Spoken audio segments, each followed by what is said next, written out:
अस्सलामुअलैकुम my social media family. उम्मीद करती हूँ कि आप सब लोग हिफ्ज़-ओ-मान से होंगे। तो मैंने कहा था ना कि बेहूदगी के ऊपर बात करना और इसके खिलाफ एक्शन होना बहुत ही ज़रूरी है। अगर ना हुआ तो हमारी गली-गली, कूचे-कूचे के अंदर वो गंद इतना ज़्यादा भर चुका है अब कि सिर्फ़ हम कबूतर बन के अपनी आँखें बंद करके बैठे हुए हैं। और वही बात है कि पहले वो हम सुनते थे ना डीएचए वाली मेड। डीएचए वाली मेड जो है वो तो बेचारी चलो शराफ़त से किसी के घर पे काम करके पैसा कमा रही है ना, लेकिन अब आ गई है डीएचए वाली दाश्ता। बाय द वे अल्लाह माफ़ करे, इस तरह के एरियाज़ में डीएचए वाले एरियाज़ में पहले एलीट क्लास के लोग रहते थे, लेकिन अब बेगैरत लोग बीच में इतने जमा हो गए हैं कि समझ ही नहीं आता कि। और मैं आपको एक बात बताऊँ कि डीएचए को बदनाम किया हुआ है, कहा जाता है कि इधर एलीट क्लास रहती है, इधर एलीट क्लास नहीं रहती। इधर दरअसल ना वो पंजाबी में एक वर्ड कहते हैं ना, मैं वो गंदा वर्ड बोलना नहीं चाहती। वो लोग जो है ना उन्होंने खुद को वडेरा, झूठा जाली वडेरा बना के 2 नंबर काम कर कर के और ये गाँव से जाके ना इस तरह की ख़वातीन को शहरों में लाके और उनको कॉम्प्लेक्स की बीमारियों को जाके किसी सैलून में जमा कराते हैं और उन्हें जाके कहते हैं कि जनाब इनका ज़रा डेंटिंग पेंटिंग कर दें। और उसके बाद वो अपने आप को एलीट क्लास में शुमार करने के लिए क्या करती हैं वो ख़वातीन, पेट नंगा कर लिया, पियर्सिंग करा ली, किसी ने आईब्रोज़ के ऊपर जो है बाली पहन ली, किसी ने नाक के ऊपर साथ में बाली पहन ली, तो किसी ने जनाब इस जगह पे भी बाली पहन ली। और उसके बाद वो आ जाती हैं और वो खुद को समझती हैं कि हम अब एलीट क्लास के लग रहे हैं और हम बेगैरत भी लग रहे हैं और अब हम ज़रा अच्छा पैसा जो है वो कमाएँगे। और उसके बाद वो जितने भी ये बदमाश टाइप के लोग हैं इनको बुला लेती हैं और फिर इस तरह के काम करती हैं। अब ये डीएचए वाली दाश्ता जो है इनकी कहानी भी सुन लें, और आपको मैंने बड़े अफ़सोस के साथ ये कहानी सुनानी है। मैं हैरान हूँ कि पहले जो लोग बुरा काम करते थे, वो करने के बाद इस बात को मानते भी थे। लेकिन अब जो ये इस तरह की हरकतें हो रही हैं ना, उसको वो जस्टिफ़ाई करती हैं और वो कहती हैं कि हम बड़ी मजबूर थीं, हमसे मुआशरे ने ये सब कुछ करवाया। मैं नो डाउट ये मानती हूँ कि मुआशरे का इसमें बड़ा अहम किरदार होता है, लेकिन अल्लाह ताला ने हर इंसान के आगे रास्ते रखे हुए हैं 2, कि सही या गलत में से आपने कौन-सा चूज़ करना है। अब ज़रा कहानी सुनिए ये डीएचए वाली दाश्ता की। ये मोहतरमा फरमाती हैं, इनके ना कुछ दिनों से कुछ वीडियोस आ रहे हैं, जो वीडियोस इस हद तक बेहुदा हैं, जो कि साथ-साथ आपको स्क्रीन के ऊपर नज़र आ रहे होंगे लगातार। अच्छा, ये मोहतरमा करती क्या हैं कि डीएचए के अंदर इन्होंने लाहौर में एक बनाया हुआ है जनाब मसाज सेंटर। बेसिकली बज़ाहिर इन्होंने बनाया हुआ है पार्लर। वहाँ पे ये मर्दों और ख़वातीन दोनों को सर्विसेज़ देती हैं। लेकिन उन सर्विसेज़ की आड़ में इन्होंने नीचे बेसमेंट में एक बनाया हुआ है मसाज सेंटर। वहाँ पे मर्दों के साथ मसाज सेंटर के नाम पे जो हरकत व सकनात होती हैं, वो आप समझ लें कि जितनी भी इन्होंने छीना-स्कीना टाइप की बाजियाँ हैं ना, सारी वहाँ पे सर्विसेज़ के लिए हायर की हुई हैं। माज़रत के साथ कोई मुझे ये ना कह दे कि आपने नाम का मज़ाक उड़ाया है। मैं अल्लाह माफ़ी दे मज़ाक नहीं उड़ा रही नाम का, मैंने सिर्फ़ एक एग्ज़ाम्पल के तौर पे अज़राए तफ़न्नुन ये नाम लिया है। अदरवाइज़ इन्होंने जनाब गाँव की सारी गंदी-गंदी लड़कियाँ, अब इस बात का भी कोई गलत मतलब ना ले ले कि पता नहीं गाँव की लड़कियों को गंदा कह रही हूँ, मैं गंदी लड़कियों को कह रही हूँ। उनको इकट्ठा करके उनको ये शहरों में लेकर आते हैं, ये कहकर के जनाब आपको हम अच्छी नौकरी देंगे, और फिर वो लोग लड़कियाँ आ जाती हैं। बहुत सारी लड़कियाँ इसी तरह मैंने थाईलैंड में भी देखी थी। और फिर ये मसाज सेंटर्स के नाम पे जो है वो गंदे काम करते हैं। ये साथ-साथ आपको स्क्रीन के ऊपर सब कुछ नज़र आ रहा होगा। बज़ाहिर ये मोहतरमा क्या करती हैं, टिकटॉक के ऊपर वीडियोज़ डालती हैं और बताती हैं कि जी हम बड़ा अच्छा फेशियल करते हैं, लेकिन फेशियल के साथ-साथ हम क्लाइंट की जेब में जितना भी पैसा है वो सारा का सारा लूट लेते हैं, क्योंकि क्लाइंट को जगह-जगह हाथ लगाने के बाद जब हम उसके ऊपर अपना हाथ साफ करते हैं और उसको बिल बताते हैं, तो वो बड़ी खुशी से हमें बिल देके जाता है बेसिकली।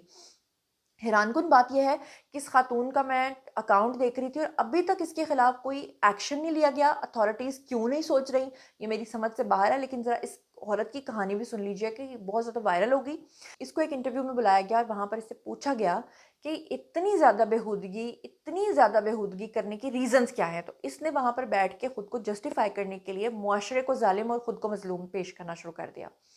इस औरत की ज़रा कहानी सुन लें, फिर मैं उसके बाद आपको आगे चल के कुछ और बेगैरत किस्म की औरतों के बारे में बताती हूँ। लेकिन ये तो हमारे बहुत ही करीब, यहाँ जहाँ पे मेरा ये घर है, यहाँ से चंद किलोमीटर्स के फासले पे इसका सैलून है। और ये इस कदर मशहूर हो चुकी है कि जो ज़माने के ठरकी बाबे हों, ये आपको नज़र आ रहे होंगे स्क्रीन के ऊपर, लड़के हों, बच्चे हों, सब इसी के पास जा रहे हैं। हत्ता के दूल्हा हज़रात, दोपहर को बारात है, रात को सर्विसेज़ लेने गए हुए हैं। आप अंदाज़ा कर लें आप कि यहाँ पे हो क्या रहा है। और डीएचए के नाम पे यहाँ पे ना इनके ऊपर छापा पड़ा है। यही अगर सैलून होता ना सब्ज़ा-ज़ार में या इचरा वाली साइड पे, तो मैं देखती कि कैसे अभी तक इसको जूते ना पड़ रहे होते वहाँ पे। अच्छा, लेकिन इसका मतलब ये नहीं है कि डीएचए है तो आपने मादर-पिदर किसी को भी आज़ादी दे दी है। अब ये मोहतरमा जो है इंटरव्यू में गईं और इनसे पूछा गया कि हाँ जी भई, क्या हरकतें आप करती हैं? तो ये अपने बचपन से कहानी सुनाती हैं। कहती हैं कि दरअसल ये शुरू से ही इस तरह के कपड़े पहनने की शौकीन थीं। रहने वाली थी जी गुजरांवाला की। अब सुबहान अल्लाह, गुजरांवाला की गलियों में इस तरह के कपड़े पहन के कोई चल सकता है? आप अंदाज़ा करें। मोहतरमा फरमाती हैं बचपन ही से इनके बहन भाई जो हैं वो इनको ब्लेम करते थे कि तुम 2 नंबर लड़की हो, क्योंकि तुम इस तरह के कपड़े पहनती हो और मोहल्ले में हमारी बदनामी होती है। इसमें ये ब्लेम करती हैं बहन भाइयों को कि उनकी सोच गंदी थी, मैं तो सही कपड़े पहनती थी, वो बुरे थे। पहला ब्लेम तो यहाँ पे हो गया। दूसरा ये कि मेरी अम्मी ने, मोहतरमा फरमाती हैं कि इनकी अम्मी ने इनको बचाने के लिए और लोगों के तानों से बचने के लिए इनकी शादी एक मजहबी घराने में करवा दी। 2 माह के बाद उस मजहबी घराने ने भी इनकी हरकतों से तौबा करते हुए इनको तलाक दे दी। ये वापस अपने घर आई और इनकी वालदा ने इनके बहन भाइयों की ड्यूटी लगाई कि आपने इनको मंथली खर्चा देना है, लेकिन बहन भाइयों ने कहा कि खर्चा तो हम दे देंगे, लेकिन ये घर से बाहर नहीं निकलेगी और अच्छा लिबास पहन के निकलेगी, अदरवाइज हम इसकी कोई मदद नहीं करेंगे। और उसके बाद ये मोहतरमा जो है अपने बहन भाइयों को ब्लेम करते हुए, अपनी वालदा को अच्छा बोलते हुए कहती हैं कि ये चली गई कराची। कराची में जाके इन्होंने सोचा कि ये मॉडलिंग करेंगी, एक्टिंग करेंगी, लेकिन वहाँ पर इन्होंने इल्ज़ाम लगा दिया। जिया अली नामी एक मॉडल हुआ करती थी, एक्ट्रेस हुआ करती थी, वेटरन, उनके भाई हैं जी मुन्ना। तो इन्होंने, अल्लाह माफ़ करे, उनके ऊपर इल्ज़ाम लगाते हुए कहा कि वो जो मुन्ना साहब थे उन्होंने मुझे गलत ऑफ़र्स की, मेरे सामने कपड़े उतार दिए और कहा कि जी अगर आपको मीडिया में काम करना है तो आपको गलतकारी करनी पड़ेगी। अच्छा, इस हद तक तो मैं मानती हूँ कि मीडिया में जब कोई लड़की नहीं आती है और उसको कुछ पता नहीं होता, तो जो गंदे किस्म के लोग हैं वो इस तरह की लड़कियों का फ़ायदा उठाते हैं, इसमें कोई शक नहीं है। आपने किस रास्ते पे चलना है, किस तरह से काम करना है, किस तरह से अपना नाम बनाना है, ये आपके ऊपर डिपेंड करता है। लेकिन इन मोहतरमा ने वहाँ पर भी वो मुन्ना साहब के ऊपर सारा कुछ डाल दिया है और कहा कि जी खुद ये बहुत नेक और पारसा थी, और इन्होंने कहा कि इन्होंने बहुत सारे ड्रामास में काम किया, लेकिन वो काम ऑन एयर नहीं हो सका क्योंकि इनको गलत ऑफर्स आती थी जिसको इन्होंने कबूल नहीं किया। उसके बाद ये मोहतरमा कहती हैं कि ये दोबारा से गुजरांवाला वापस आ गई, और गुजरांवाला वापस आने के बाद इन्होंने फैसला किया कि अब ये कोई कारोबार करेंगी, लेकिन कारोबार करने के लिए इनके पास कोई पैसा नहीं था। और इन्होंने जनाब क्या किया, इन्होंने अपने किसी जानने वाले से ये कहा कि तुम मुझे एक बुटीक बना के दो, बुटीक बना के दो, उस पर काम मैं करूँगी। अब आप सोच सकते हैं कि बुटीक में ये खातून क्या करती होंगी और किस तरह से कस्टमर्स को वहाँ पे सेड्यूस किया जाता होगा कि आइंदा भी शॉपिंग के लिए हमारे पास ही आइएगा। लेकिन बहरहाल हुआ क्या कि इन्होंने कहा कि जी वो जो बुटीक वाला था उसने भी इनको गलत ऑफ़र कर दी। उस गलत ऑफ़र के बाद एक और शख्स था जिसने इनको कहा कि चलो इसकी ऑफ़र को छोड़ो, अब तुम मेरी ऑफ़र को एक्सेप्ट करो, मैं तुम्हें एक बुटीक बना के देता हूँ, तुम उसमें काम करो। ये मोहतरमा फरमाती हैं कि फिर उसको छोड़ के ये दूसरे बुटीक पे चली गईं। वहाँ पे जब इन्होंने काम करना शुरू किया तो अपनी स्ट्रगल की कहानी सुनाते हुए, आप दीदा होते हुए, इन्होंने कहा कि वहाँ पर एक शख्स ने इनको गलतकारी की पेशकश की, और गलतकारी की पेशकश करने के बावजूद ये उस शख्स के साथ मोहब्बत में मुब्तला हो गई। आप अंदाज़ा करें। और इसमें भी बुरा फिर वो शख्स हुआ, यानी कि वो शख्स तो बुरा था ही जिसने आपको पहले दिन ही गलतकारी की ऑफ़र की और आपने उसे कबूल भी किया और फिर आपने उसके साथ रिलेशन भी रखा और फिर आपको उससे मोहब्बत भी हो गई। और फिर ये कहती हैं कि इनकी वालदा को एक दिन कैंसर हो गया। यहाँ से दुखी कहानी और शुरू हो जाती है लोगों को इमोशनल करने के लिए, और फिर दुख भरे मामलात के अंदर 4 माह तक ये अपनी वालदा को लेकर अस्पतालों में जो है वो ज़लील-ओ ख़ार होती रहीं, और पीछे से वो जो शख्स था जिसके साथ इनका मोहब्बत का मामला चल रहा था उसने कहीं और शादी कर ली। उसके बाद इनका दिल इतना टूट गया कि इनको समझ ही नहीं आई, ऊपर से वालदा जो हैं वो, उनकी भी डेथ हो गई कैंसर की वजह से। तो ये और ही ज़्यादा मादर-पिदर आज़ाद हो गई। इन्होंने सोचा मोहल्ला मुझे एक्सेप्ट नहीं करता, इन्होंने सोचा बहन भाई इनको एक्सेप्ट नहीं करते, तो अब ये बेहूदगी के तमाम रिकॉर्ड्स तोड़ेंगी। उसके बाद ये कहती हैं कि इनको इनका एक रिश्तेदार मिला जो कि इनके बकौल इनकी खाला का पता नहीं कोई बेटा था, और उसने कहा कि मेरा सैलून है वो चलता नहीं है, तुम आ जाओ तो मैं वही काम शुरू कर दूं ताकि हम दोनों मिलके पैसे कमाएं। और वहाँ से इनकी पार्टनरशिप शुरू हुई और इन्होंने जनाब गंदे काम करना शुरू किए। डीएचए में सैलून जो बना हुआ था उसको रन करने के लिए इस खातून ने जनाब मर्दों को सर्विसेज देना शुरू की, वहाँ पे मसाज सेंटर्स बनाए और फिर अपने ही गांव से और पीछे गुजरांवाला से लड़कियां ला ला के यहाँ पे रखना शुरू की, और उन सब से इन्होंने ये गंदे काम करवाना शुरू किए। उसके बाद इन मोहतरमा की एक और बड़ी नेक और पारसा खातून के साथ दोस्ती हो गई जिनका नाम है जी आफरीन खान। फिर इन्होंने उनको सर्विसेज देना शुरू की, और ये कहती हैं कि पूरे इंटरव्यू के दौरान जब इनको इनके गंदे वीडियोस दिखाए जाते थे और कहा जाता था कि क्या आप मर्दों के साथ ये सही कर रही हैं, तो ये कहती थी कि मैं गलत नहीं हूँ, वो मर्द गलत है। नो डाउट वो मर्द गलत है, नो डाउट कि वो ये सारे गंदे काम करने आते हैं, नो डाउट कि वो वहाँ पे आपको पैसे देने आते हैं, लेकिन आप ये भी मानिए कि साथ में जो आप कर रही हैं वो क्या कर रही हैं, क्या वो गलत नहीं है? जो आप पहन रही हैं क्या वो गलत नहीं है?